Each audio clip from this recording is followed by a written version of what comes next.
Matthew chapter 22, Parable of the Wedding Party.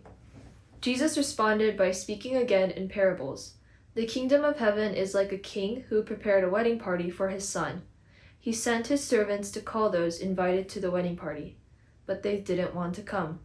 Again, he sent other servants and said to them, "Tell those who have been invited, 'Look, the meal is all prepared. I've butchered the oxen and fattened the cattle. Now everything's ready. Come to the wedding party."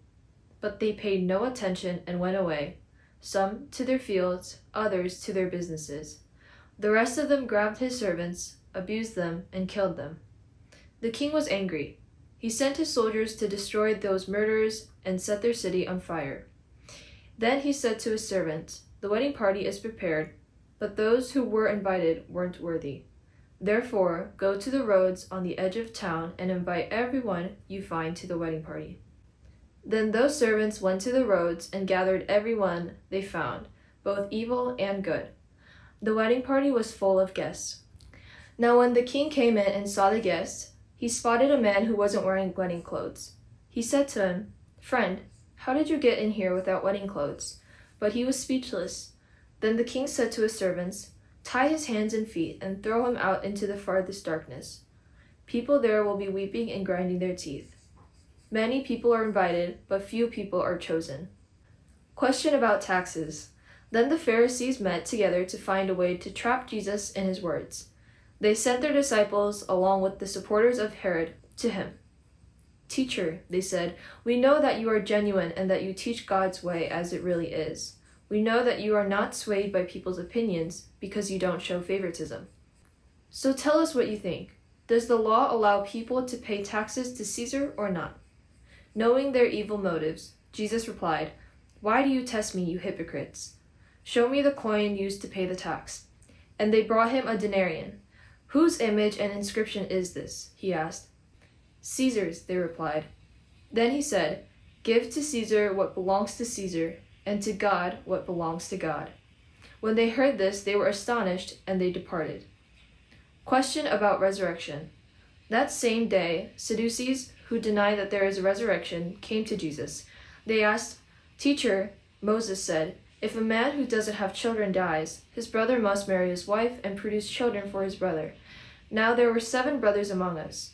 The first one married, then died. Because he had no children, he left his widow to his brother.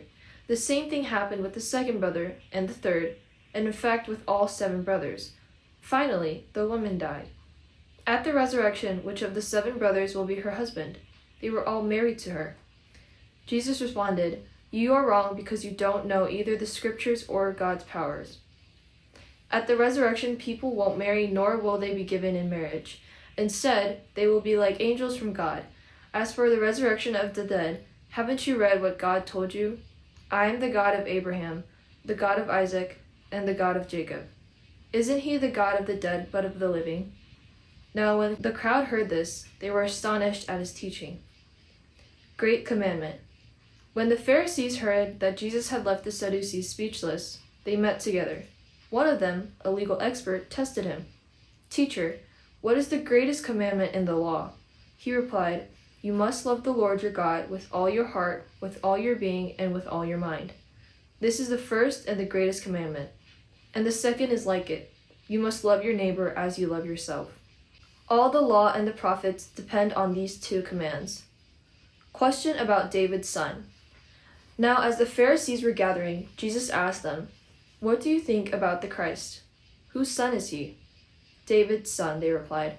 He said, "Then how is it that David, inspired by the Holy Spirit, called him Lord when he said, 'The Lord said to my Lord, sit at my right side until I turn your enemies into your footstool'? If David calls him Lord, how can he be David's son?" Nobody was able to answer him, and from that day forward nobody dared to ask him anything.